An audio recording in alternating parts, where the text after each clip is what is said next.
Is it working?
Okay.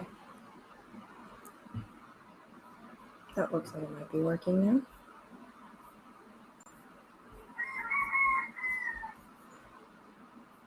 Are we actually live? Okay, great. I've just been looking at my computer for the past minute and a half. Okay, wonderful. Last time the sound was weird, so I want to make sure that the sound is okay. Let's see.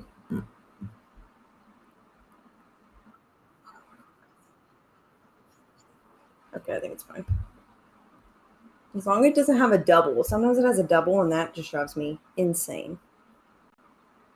All right, so we're going to go ahead and get started. We are live on YouTube and on Facebook. Cool. How's everybody doing? I hope you've had a good couple weeks. I have been taking a little bit of a social media hiatus for the past couple weeks.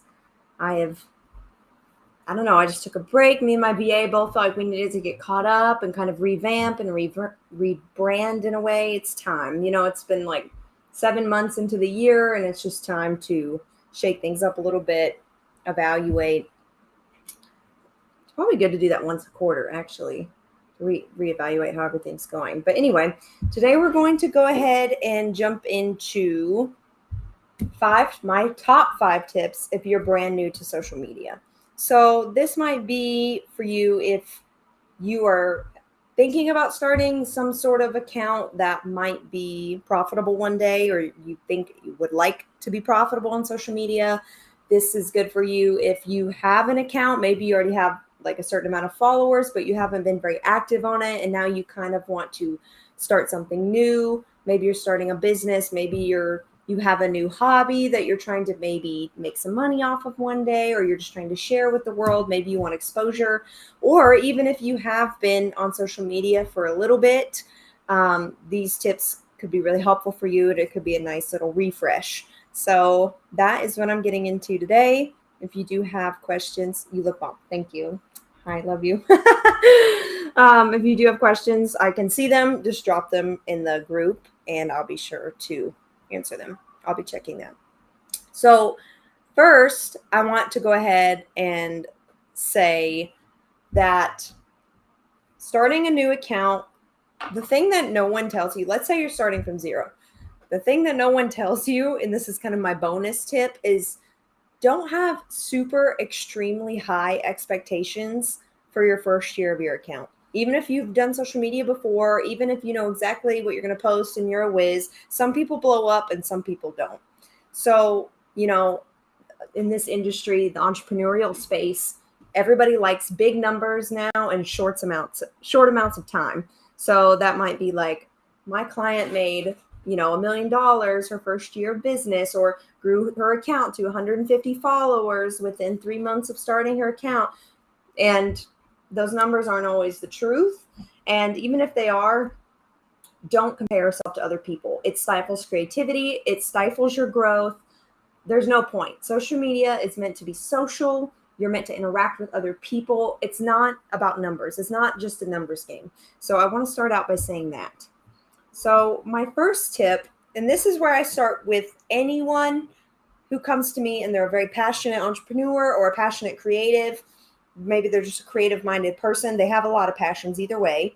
And they say like, you know, what do I do to start on social media? Or maybe they just want to try something new. They like TikTok or they like Instagram. They like YouTube. They like watching YouTube videos, and maybe they're thinking about trying their hand at making some.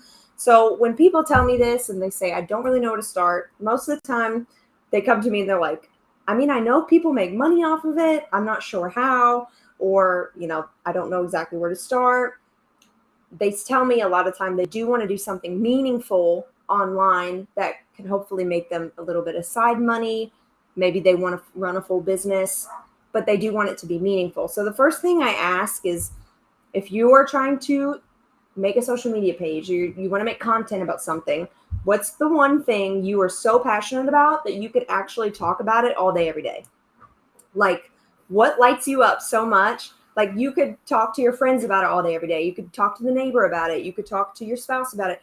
You could talk to anybody about it because it's that exciting to you. For me, that's creativity. That's what my whole brand is, creative coaching. For my whole life, I could talk about creativity, the ins and outs of it, all art forms, how like the subconscious beliefs behind creativity. I could talk about that shit all day.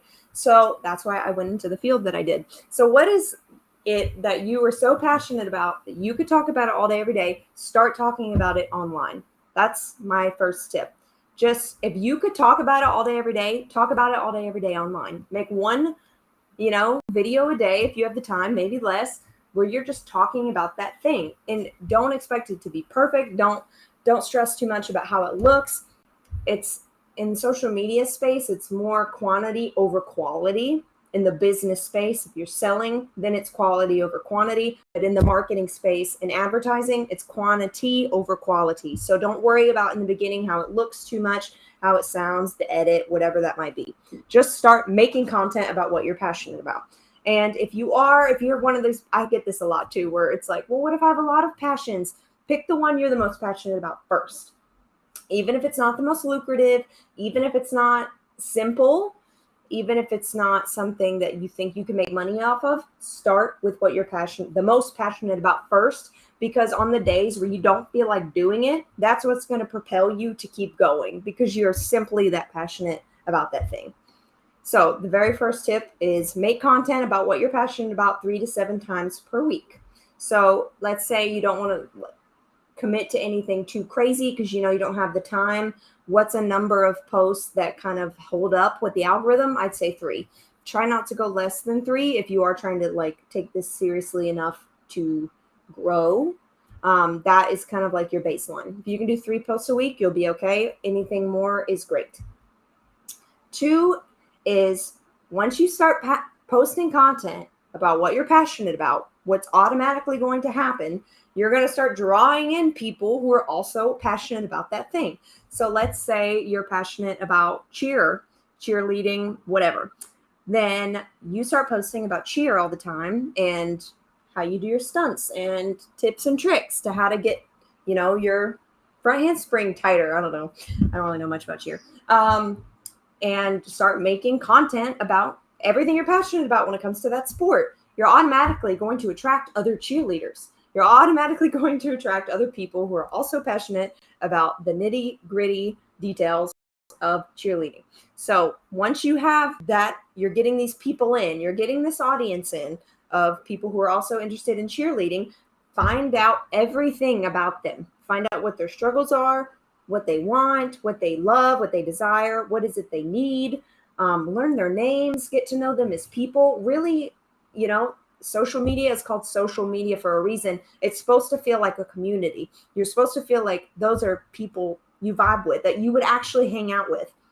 So once you start drawing in audience members of the thing that you are also passionate about, start getting to know them, get to know all of those things. This is what we call market research. So get to know, just ask some questions, you know, through comments, through DMs, whatever it might be.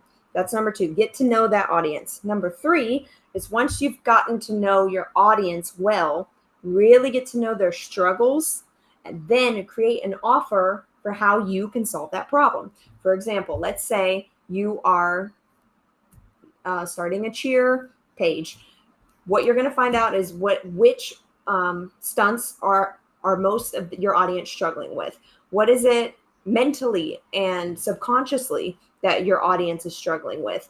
What is it that comes down to team building and the team environment that they're struggling with? And what you can do is you can create offers that solve those problems. So let's say most of your audience struggles with these 10 stunts. You can make a course developing, you can show them walking through how to work around these stunts, how to improve on these stunts. And let's say it's a mental piece. You can develop a program where they can meet with you one-on-one, and then you can work through the mental hangups together about, and working with a team, all of those things. Create an offer that fixes their problem. You're already in the industry of something you're already passionate about. Chances are you're already vibing with these people because they're also passionate about the thing you're passionate about. You're going to want to work with them, and you're going to want to help them naturally. So get to know what their struggles are, and then develop something that can help them, and then become the best at that. Become the very best person, the go-to person for helping with those struggles.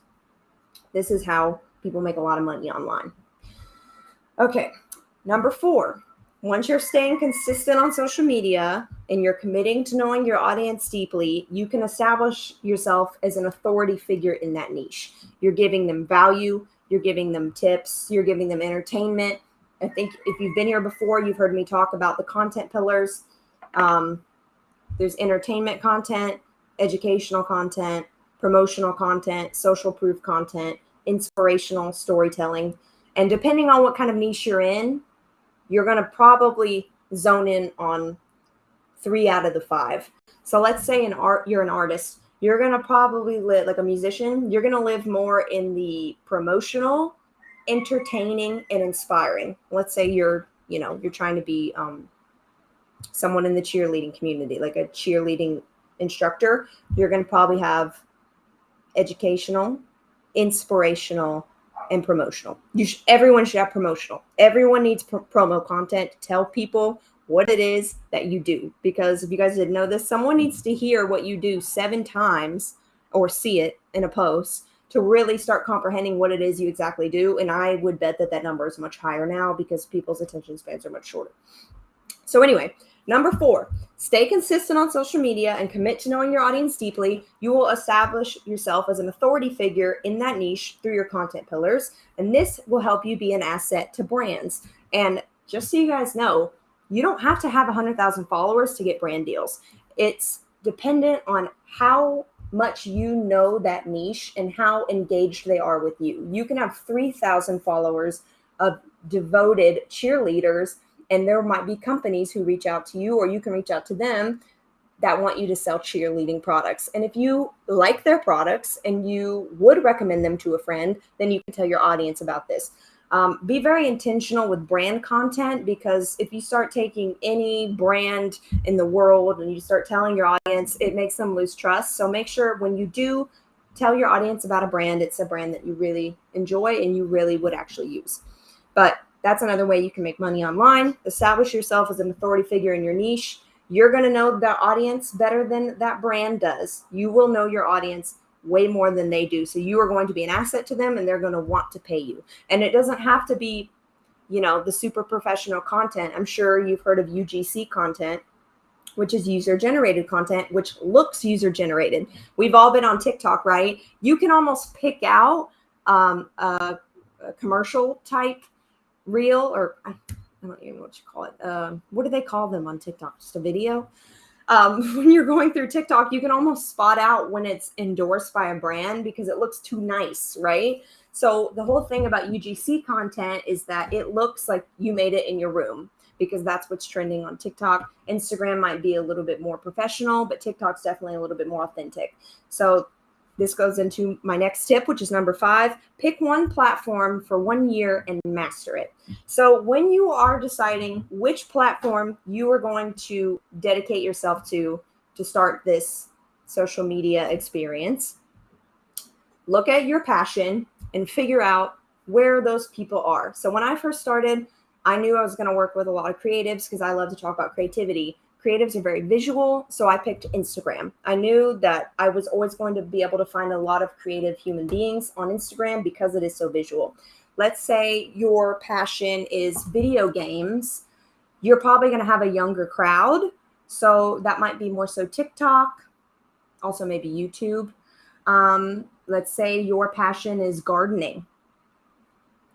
There's a lot of age groups that are interested in gardening these days, but let's say you are someone who's more comfortable. Maybe you're in your 40s and you're more comfortable speaking to people your own age. Then the platform you may want to pick might be Facebook, because there's a little bit of an older demographic on Facebook. Everyone kind of, I think it's kind of like obvious. Facebook is like 40 and up. Instagram is like 25 to 40. And then I feel like, TikTok is 25 and under. It's almost like the millennials, the Gen Zs, and everybody. We all just got segregated on our apps. So anyway, when you're going, your passion better than you do, and you know who you would actually hang out with. That's another thing too. Like, pick the platform of people you would actually hang out with. Like, you're going to want this community to feel like a real community. You want to talk to these people. You want to hear from them. Pick the platform that you would actually want to hang out on. It's going to make things a little bit easier. So the reason I say pick one platform for 1 year and master it is because creating content when you're brand new is not as simple or as easy as everyone else makes it look, obviously. Not only because of maybe technological advancements, but also when you're trying anything new, it's going to take a second for you to feel comfortable. It might take a second for you to feel comfortable on camera, speaking to a camera. There's just a lot of, I would say the first 3 months, plan on just being uncomfortable the whole time. I remember my first 3 months was I was just figuring shit out, and that's how it's going to feel. So you're already 3 months in at that point. Then the last 9 months of that first year, you're going to really start to get good. You're going to start to develop an audience. It might be under 500 people. It might be under 2,500 people, whatever it might be. You're going to get to know what they want. They're going to show you because you're going to see it in the engagement. Which post, which reel had the highest likes? What were you talking about? How did it look? Your audience will tell you what kind of content they like and what to make more of. So you can start, the first 3 months is all about collecting data. This is what I tell my social media clients as well. The first 3 months is all about data. The algorithm, you have to start getting consistent for the algorithm to show you to anyone. So commit to that 3 times a week, 5 times a week, 7 times a week, doesn't matter. Commit to whatever you're going to commit to and be consistent so that your algorithm can actually show your content to people who might be interested in it. If you're not consistent, it's not even going to do that. So if you want to collect the data, be consistent in the beginning, collect the data, and then improve off of what you're learning and improve off of what you like. Like, if there's certain types of content you really enjoy to make, spend time in doing that. Because if you enjoy what you're doing, it's going to come across more on social media. So another reason I say one platform for 1 year is because what happens a lot of the times now, if you have a lot of time on your hands and you really want to get committed to this, try out 2 platforms. It's actually not that hard to repurpose content. But what happens is if you're not mentally ready to repurpose content and you don't have a system, you can try to start repurposing content to 2 platforms and you can get burnout and stop making content at all. And then that wouldn't be good for either algorithm on either platform. So pick your one that you're going to commit to for that 1 year, and you're going to commit to that time frame, the 3, 4, 5 posts a week, whatever you decide. And then if you're getting into a really good groove of that, or maybe you want to hire some help, then move on to a second platform. And if you are in that phase and you want to start content batching and start posting across multiple platforms, reach out to me. I have something really awesome for you, and it's free. Okay, so I will tell you this one thing about my last tip, which is pick one platform for 1 year. I did have a hacking scare last month, and I tried the one platform for 1 year, and I've gotten really decent at Instagram, and now I'm moving on to YouTube as well as my second platform. But I did have a hacking scare, and I thought I lost my entire Instagram account. So you don't have to have 2 platforms, but have an email list, because at the end of the day, these platforms can do whatever they want. They can shadow ban you. They could stop working if they want. that you could lose all access to your audience and your clientele, email lists are the most tangible thing you can have, because at the very end of the day, if your computer crashes, anything, you've got your CSV, you have a list, you can print it out, keep it somewhere safe.